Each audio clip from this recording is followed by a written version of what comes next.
Here's a quick video on how to replace a battery in your Mazda key fob. You're going to need one of these 2032 batteries. You can get these off Amazon. I've put a link below in the description. I'll take you straight there. And I'm also going to be using a flat tip screwdriver. This is a 3.0, but something around this size will be fine.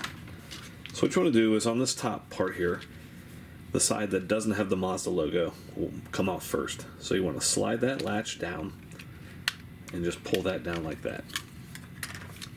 Next, you want to locate this little tab right here and just take your screwdriver and just push,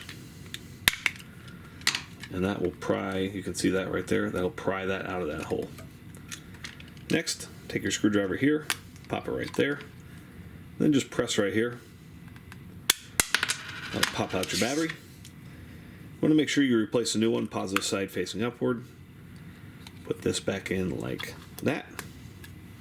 Now grab your Mazda logo, put that back in this hole right here. Okay, that's in. And now you can see there's 3 notches there. You just want to push that here and then slide it down. Click right here, make sure you see your red light, and you're all set. No need to reprogram. Hope that was helpful. Make sure you hit that thumbs up button.